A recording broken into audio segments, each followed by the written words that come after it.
சாக துணிஞ்சவனுக்கு சரித்திரம் முழங்கால் மட்டும் அப்படின்னு சொல்லி ஒரு பழமொழி சொல்லுவாங்க. சரி, அரசியல் கட்சி ஆரம்பிச்சிட்டோம், அதனுடைய விளைவுகளை சந்தித்து தான் ஆகணுங்கிற நியதிக்கு யாரும் விலக்கில்லை. திராவிட முன்னேற்ற கழகத்துக்கு நேராத ஒரு சோதனைகளாக இந்த தமிழக வெற்றி கழகத்துக்கு வந்திருக்க போது கம்யூனிஸ்ட் கட்சிகள் சந்திக்காத அபாயங்கள் ஆபத்துக்களையா இந்த தமிழக வெற்றி கழகம் சந்திச்சிற போது ஒன்றும் இல்லை. அவங்க சந்தித்த ஒரு அபாயங்களில், ஆபத்துக்களில், இன்னல்களில், துயரங்களில் ஒரு கால்வாசி கூட விஜய் சந்திக்கலை. ஆரம்பித்தார், 2 வருஷம் ஆச்சு கட்சி. இப்போ எலெக்ஷனுக்கு வருது. எலெக்ஷன் வரும்போது அவர் மேலே சில குற்றச்சாட்டுகள், அதாவது கரூரில் 41 பேர் செத்து போயிட்டாங்க. இவருடைய கூட்டத்துக்கு இந்த கூட்டத்தை இவர் ஒரு முறைப்படுத்தாமல், நெறிப்படுத்தாமல், திட்டமிட்டதற்கு முரணாக அவர் நடந்து கொண்டதால் அந்த 41 பேர் இறந்துட்டாங்க அப்படின்னு சொல்லி ஒரு வழக்கு பதிவு செய்யப்பட்டிருக்கிறது. அந்த வழக்கினுடைய விசாரணை இன்னும் நடந்துக்கிட்டு இருக்கு. தமிழக அரசு ஒரு நபர் விசாரணை கமிஷன் போட்டிருந்துச்சு. சிபிஐயும் கையில் எடுத்து இவங்க சிபிஐ விசாரணை வேணும்னு தமிழக வெற்றி கழகம் தான் கேட்டுச்சு. இப்போ ஏண்டா சிபிஐ கேட்டோம்னு சொல்லி அவங்களே வருத்தப்படுற அளவுக்கு சிபிஐயினுடைய பிடி இவங்க மேலே இருக்குது. காரணம் என்னென்னா, தமிழகத்தில் நடைபெறக்கூடிய தேர்தலில் வலுவான கட்சியாக திராவிட முன்னேற்ற கழகம் இருக்குது. மீண்டும் திராவிட முன்னேற்ற கழகம் தான் ஆட்சியை கைப்பற்றும் என்கிற ஒரு நிலைமை இருக்குது. அதை இந்த அந்த வாக்காளர்கள் கருத்து கணிப்பு, கட்சிகளுடைய அணுகுமுறையை பற்றி இந்த தேர்தல் நிபுணர்கள்லாம் ஆராய்ச்சி பண்ணுவாங்கள்ல, ஒரு கணக்கு போடுவாங்கள்ல, அதெல்லாமே தமிழக வெற்றி கழகத்துக்கு சாதகமாக இல்லை. அது மட்டும் இல்லை, பிஜேபிக்கும் சாதகமாக இல்லை. காரணம் என்னென்னா, பிஜேபி யாருடைய தலைமையில் கூட்டு சேர்ந்துருக்குன்னு சொன்னால், அனைத்து இந்திய அண்ணா திராவிட முன்னேற்ற கழகம் பழனிசாமி தலைமையில் இந்த கூட்டணி சேர்ந்துருக்கு. அதில் அவங்க 2 பேருக்குள்ளேயே பிரச்சனை இருக்குது. என்னை கேட்டு தான் நீ வேட்பாளர் அறிவிக்கணும் அப்படின்னு பழனிசாமி எதிர்பார்க்குறாரு. பழனிசாமி நீ என்ன கேட்குறது, நான் என்னுடைய கட்சி சேர்ந்து தான் நான் அமைப்பேன், நான் தான் தொகுதியெல்லாம் சொல்லுவேன் அப்படிங்கிற ஒரு சண்டியர் தனத்தில் பிஜேபி இருக்குது. அவங்க 2 பேருக்கு மத்தியிலேயே ஒரு ஊழல் என்ன, கத்தியை மறைச்சி வச்சுக்கிட்டு தான் குழாவிக்கிட்டு இருக்காங்க. எப்போ வெறி ஏறுதோ அப்போ குத்தி காலி பண்ணிவிட்டு கூட்டணி உடஞ்சி போச்சு அப்படின்ட்டு போயிடுவாங்க. ஆக அந்த கூட்டணி சரியில்லாததுனால பிஜேபிக்கு, அதாவது இந்த நம்ம அண்ணா திராவிட முன்னேற்ற கழகத்துக்கு மாற்றாக நம்ம வலுப்படுத்திக்கணும்னா வெற்றி கழகத்தை நம்ம கூட சேர்த்துக்கிறணும், விஜயை நம்மளோட சேர்த்துக்கணும். விஜயனுடைய ஸ்டார் வேல்யூ நமக்கு பயன்படும். நம்மளுடைய அதிகார பலன் இருக்குது, ஆட்சி நம்ம கையில் இருக்குது, மத்திய அரசு கையில் இருக்குது. பவர்ஃபுல் வெப்பன்ஸு சிபிஐ இருக்குது, இடி இருக்குது. இந்த மாதிரி வெப்பன்ஸ்லாம் நம்மக்கிட்ட இருக்குது. எந்த நேரமும் வேணாலும் அதை நம்ம பயன்படுத்திக்கலாம். ஆக அதுக்கு ஒரு வலுவான ஒரு கட்சி இருந்தால் தான் நல்லாயிருக்கும். இந்த நேரத்தில் தமிழக வெற்றி கழகம் உள்கட்சி பூசல்னு சொல்ல முடியாது, குடும்ப பிரச்சனையில் சிக்கி தவிச்சிக்கிட்டு இருக்கு. அந்த அம்மா என்னை கொடுமைப்படுத்துகிறான், என்னை மனசு பொண்ணாகவே மதிக்கலை, அடிக்கிறான், உதைக்கிறான், என்னை புறக்கணிச்சிட்டு இன்னொரு நடிகையோட சுற்றுறான், ஆகவே எனக்கு டைவர்ஸ் வேணும்னு சொல்லி ஒரு கேஸை போட்டுச்சு. அது மட்டும் இல்லாமல் நான் தங்குறதுக்கு அந்த வீட்டில் எனக்கு இடம் கொடுக்கணும் அப்படிங்கிற ஒரு 2வது மனுவையும் கொடுத்துருக்கு. இப்படி விஜய்க்கு படமுனை தாக்குதல், அந்த குடும்ப ரீதியிலையும் பிரச்சனை, அரசியல் ரீதியாகவும் இந்த அமித்ஷா கொடுக்குற அழுத்தம், ஜனநாயகன் திட்டமிட்டபடி வரல. நேற்று ஜனநாயகன் ரெவ்யூ கமிட்டி நடக்கும் அப்படின்னு சொன்னாங்க. ஆனால் கடைசி நேரத்தில் ஒரு சென்சார் ஆஃபீஸருக்கு, ஒரு தணிக்கைக்குழு உறுப்பினருக்கு வயிற்றால போயிடுச்சான். வயிற்ற கலக்கிட்டதுனால அவர் என்னால் உட்காந்து படம் பார்க்க முடியாது, இன்னொரு நாளைக்கு வச்சுக்கிறேன்னு சொல்லிட்டதுனால அதை வேறு தள்ளி வச்சுருக்காங்க. இப்படி பல வகையான இடர்பாடுகள். இப்போ அது மட்டும் இல்லை, விஜயினுடைய இமேஜ் டோட்டலாக பெண்கள் மத்தியில் இருந்தது சரிஞ்சு போச்சு.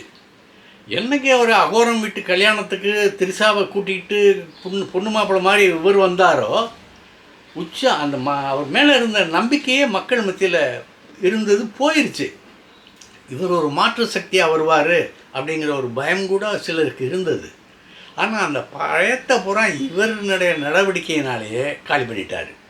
அதுபோல் இவருக்கு கை கொடுத்த அந்த ஊடகங்கள் இருக்குல்ல, காசு வாங்கிட்டு எழுதுனாங்கள்ல, பேசுனாங்கள்ல, அவங்கெல்லாம் இப்போ ஓரளவு கையை கழுவிட்டாங்க. ஏன்னா இவன்கிட்ட போனோம்னா நம்மளுக்கு கெட்ட பேர் வந்துடும் சொல்லி அவங்க மெதுவாக நழுவ ஆரம்பிச்சிருக்காங்க. இப்போ விஜய் கைது செய்யப்படுவார். இன்றைக்கி அவர் டெல்லி போகிறாரு, சிபிஐ விசாரணைக்கு டெல்லி போகிறாரு. ஆகவே அங்கே வச்சு கைது செய்யப்படுவார். அங்கே அமித்ஷா முன்னிலையில் ஒரு இணக்கமான ஒரு முடிவு ஏற்படலைன்னா இவருக்கு ஜெயில் ஊறுது. அப்புறம் இவர் இந்த வருமான வரி ஏய்ப்பு இந்த இதிலெல்லாம் உள்ள கட்டம் கட்டுறதுக்கு அதுக்கும் ஒரு வழி இருக்குது. ஏற்கனவே அந்த வேறு இது வருமான வரித்துறையில் அது ஒரு வழக்கு இருந்திருக்கு, இவர் மேலே நிலுவையில் இருக்குது. ஆகவே எல்லாம் ஒட்டுமொத்தமாக சேர்த்து சாத்திட்டு இவரை கவுத்து விட்டுருவாங்க. அந்த பயம் விஜய்க்கு வந்துருச்சு அப்படின்னு தமிழக வெற்றி கழகத்தில் உள்ள சிலர் சொல்கிறாங்க. இதற்கு பவன் கல்யாணம், அதாவது எரிகிற நெருப்பில் நெய்யை ஊற்றுற மாதிரி மேற்கொண்டு சில வேலைகளை பார்த்தோம்னா அந்த நெருப்பு பிரகாசமாக எரியும், கொழுந்து விட்டு எரியும். அதே நேரத்தில் ஆபத்தும் ஏற்படும். பத்திக்கிருச்சுனா அப்படிங்கிற ஒரு பயமும் வரும். அந்த ஒரு பயந்த சூழ்நிலையில் தான் இப்போ விஜய் இருக்கார். அப்போ இவரை நம்ம எப்படி பயன்படுத்தணும் அப்படின்னு சொன்னால், இன்னொரு ஆள் மூலமாக, அதுவும் ஒரு சக்தி வாய்ந்த ஒரு ஆள் மூலமாக பயன்படுத்தினோம்னா விஜய் அடிபணிஞ்சிருவார், பயந்துருவார், நடுங்கிடுவார் அப்படிங்கிற ஒரு முடிவுக்கு அமித்ஷா அவர் ஒரு காய நகர்த்துறாரு. இன்றைக்கி மோடி அண்ட் அமித்ஷாவுக்கு ரொம்பவும் நம்பிக்கைக்குரியவராக இருப்பவர் ஆந்திர பிரதேசத்தில் உள்ள பவன் கல்யாண். கிட்டத்தட்ட பவன் கல்யாணம் இவர் மாதிரி தான். அவரும் 2-3 டைவர்ஸ் வரைக்கும் போனவர் தான். இப்போ ஒரு ரஷ்ய மனைவியோடு வாழ்ந்துக்கிட்டு இருக்கார். இவருக்கு 2 குழந்தை இருக்குது. டைவர்ஸ் ஆன பொண்ணுக்கு இப்போ மனைவிக்கு 2, டைவர்ஸ் ஆன மனைவின்னு சொல்லக்கூடிய அது டைவர்ஸ் ஆன பெண்ணுக்கு 2 குழந்தைகள் இருக்காங்க. 4 குழந்தைகள் இவருடைய வாரிசாக இருக்குது. இந்த நிலையில் அவர் நிறைய பவன் கல்யாணுக்கு மக்கள் ஆதரவு நிறையா இருந்தது. இவரை விட கூட்டம் கூடுச்சு. அவருடைய அண்ணன் சிரஞ்சீவிக்கு மிகப்பெரிய கூட்டம் கூடுச்சு. ஆகா, ஆந்திராவே காலி பண்ணிடுவார் சிரஞ்சீவி அப்படின்னு நினச்சாங்க. அதே மாதிரி பவன் கல்யாணின்னு நினச்சாங்க. ஆனால் பவன் கல்யாண் நினச்சது எதுவுமே நடக்கலை. அவ்வளவு கூட்டம் கூடியும் அவரால் ஆட்சிக்கு வர முடியலை. அட்லீஸ்ட் ஒரு 10-15 எம்எல்ஏனாச்சும் வரணும்ல, அது கூட வர முடியலை. இப்போ அவர் ஆந்திராவினுடைய துணை முதல்வராக இருக்கார். அந்த துணை முதல்வர் இவருக்கு வேண்டியவர். அதாவது அந்த தெலுங்கு படங்களில் நடிக்கும்போது அவருக்கும் கொஞ்சம் ஒரு பழக்கம் ஏற்பட்டது. அந்த பழக்கத்தின் அந்த வழியாக விஜயை நம்ம பக்கம் கொண்டாந்துடலாம். அதிகாரம் இருக்குது, சிபிஐ வச்சு மிரட்டலாம், ஜனநாயகனை வச்சு மிரட்டலாம். சரி, எல்லாம் அதெல்லாம் ஒன்றும் நான் சரிப்படுத்திடுறேன், நீ கவலைப்படாத, உன் பக்கம் நான் இருக்கிற மாதிரி உனக்கு நல்லது செஞ்சு தர்றேன் அப்படின்னு பவன் கல்யாணம் தூது விட்டால் என்ன அப்படிங்கிற ஒரு எண்ணம் அமித்ஷாவுக்கு வந்ததாகவும், அதன் பேரில் கடந்த 2 நாட்களாக நம்ம பவன் கல்யாணுடைய ஆட்கள் இங்கே விஜயோட பேச்சுவார்த்தை நடத்தினாங்க. அவருடைய ஆலோசகர்களோடெல்லாம் கலந்து பேசினாங்க. இப்போ நேற்று விஜயனுடைய ஆலோசகர்களாக இருக்காங்கல்ல ஆதவ் அர்ஜுனா, அப்புறம் ஆரோக்கியசாமி, இவங்களெல்லாம் சேர்ந்து பேச்சு நடத்திக்கிட்டு இருக்காங்க. அதன்படி வந்தால் இப்போ நீங்கள் பிஜேபி கூட்டணியில் சேர்ந்தால் உங்களுக்கு ஒரு கணிசமான தொகுதி தந்து உங்களையும் சட்டசபைக்குள்ளே கொண்டாந்துருவோம். இப்போ நமக்கு பயன்படுறது அண்ணா திராவிட முன்னேற்றக் கழகம் தான். அவங்க பலமாக இல்லை. அந்த எடப்பாடி பழனிசாமி மேலே கட்சிக்குள்ளே ஒரு நம்பிக்கை இல்லாமல் இருக்காங்க. அவர் மேலே நம்பிக்கை இல்லை. இவர் சரியாக ஒரு முதல்வர் பதவியையோ அல்லது எதிர்க்கட்சி தலைவர் பதவியோ ஒரு நாள் சரியாக வகிக்க முடியாது. ஒரு வலிமை இல்லை, கமாண்டிங் பவரில் பேசுவார், 1000 மாகாணின்னு பேசுவார். ஆனால் கொண்டு செலுத்தக்கூடிய ஒரு வலிமை அவருக்கு இல்லை. அந்த இடத்துக்கு நீங்கள் வந்தீங்கன்னா உங்களை முன்னிறுத்து இந்த வருஷம் உங்களை உள்ளே கொண்டு போயிடுவோம். அடுத்த தேர்தலில் நீங்கள் தான் முதல்வர். இப்போ அடுத்த தேர்தலில் எப்படி பவன் கல்யாணன் வந்து ஆந்திராவினுடைய முதல்வராக்க திட்டம் போட்டிருக்கோமோ அதே மாதிரி உங்களையும் அதுக்கு அடுத்த தேர்தலில் உங்களை நாங்கள் தமிழகத்தினுடைய முதல்வர் ஆக்கிடுவோம் அப்படின்னு பேசிக்கிட்டு இருக்காங்களாம். இது கசிஞ்ச செய்தி தான். ஆனால் தமிழக மக்கள் என்ன அவ்வளவு கேவலமான இளிச்சவாய்த்தனமாக இருப்பாங்கன்னு நினைக்கிறீங்களா?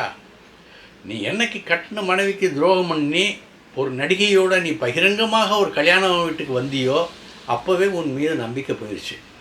பாதி பெண்கள்லாம் கண்ணாபுண்ணான்னு திட்டுறாங்க. அதை நீங்களே பார்த்துருப்பீங்க. எப்படி அவங்க போனேன்னா நாங்கள் அக்காக்களாக இருக்கோம், தங்கச்சிகளாக இருக்கோம், பொண்டாட்டியாக இருந்துட்டு போகணும்னு பேசின பெண்கள் மத்தியில் ஒரு பெரிய அவர்சன் ஏற்பட்டு சிச்சி இருந்தாலும் இப்படி ஆளா இப்படி பொம்பளை பொறுக்கியாக இருக்கானே அப்படிங்கிற மாதிரி பேச ஆரம்பிச்சிட்டாங்க. வாக்கு சதவீதம் குறைஞ்சி போச்சு. இது ஒரு அபாய கட்டம். ஆகவே உன்னுடைய கட்சியை நீ வெற்றிகரமாக கொண்டு போக முடியாது. ஆகவே புத்திசாலித்தனமாக அமித்ஷாவுடைய நடவடிக்கைகளுக்கு இணங்குவதாக கையெழுத்து போட்டுரு. பிஜேபி கூட்டணியோட சேர்ந்துரு. நானும் நீயும் பக்கபலமாக இருந்து அண்ணா திராவிட முன்னேற்றத்தை காலி பண்ணிடலாம். அதுக்கு அடுத்த தேர்தலில் வந்து அண்ணா திராவிட முன்னேற்றங்களும் இல்லாமல் பண்ணிடலாம். அதுக்கப்புறம் என்ன, நீயும் நானும் தான் எதிர்கட்சியாக வர்றதுனா கூட அவங்க திமுக எதிர்கட்சியாக இருக்கும், நம்ம ஆளுங்கட்சியாக இருப்போம். இந்த மாதிரி ஒரு அதை பிரெயின் வாஷ் பண்ணி விஜயை தம்பக்கம் இழுத்துட்டாங்க அப்படின்னு சொல்கிறாங்க. இதெல்லாம் உண்மையாக இருக்குமா? சில பேர் சொல்கிறாங்க விஜய் இன்றைக்கி டெல்லி போகிறார்ல அங்கே வச்சு ஆளை முடிச்சுருவாங்கய்யா.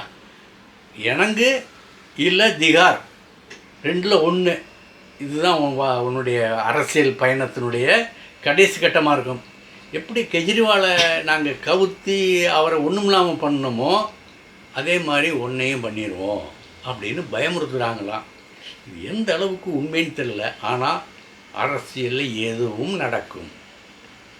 நல்லவன் கெட்டவனாகலாம், கெட்டவன் நல்லவனாகலாம். இதெல்லாம் அரசியலில் சகஜமப்பா. பிஜேபியினுடைய எய்ம் என்னென்னா ஒரே நாடு, ஒரே தேர்தல், ஒரே ஆட்சி, ஒரே கொள்கை. இந்த மாதிரி ஒரு கோட்பாடுக்குள்ளே தானே அவங்க பண்ணுறாங்க. அதைத்தானே மக்கள் நீதி மையம் தலைவர் வந்து கமல்ஹாசன் கடுமையாக எதிர்க்கிறாரு. ஆகவே அந்தளவுக்கு நீங்கள் போக மாட்டீங்க, உங்களை நாங்கள் பார்த்துக்குறோம் அப்படின்னு சொல்லி ஆசை வார்த்தைகள் சொல்லி ஒரு பிரெயின் வாஷ் நடக்கிற செஷன் தான் இப்போ டெல்லியில் நடக்க போகுதுன்னு சொல்கிறாங்க. அண்ணன் திரும்பி வந்தால் பார்க்கலாம், இல்லை அண்ணன் திகாருக்கு போனாலும் அடுத்த நாள் பார்க்கலாம். நன்றி, வணக்கம். இந்த வீடியோ உங்களுக்கு பிடிச்சிருந்தா லைக் பண்ணுங்கள், கமெண்ட் பண்ணுங்கள், ஷேர் பண்ணுங்கள், சப்ஸ்கிரைப் பண்ணுங்கள்.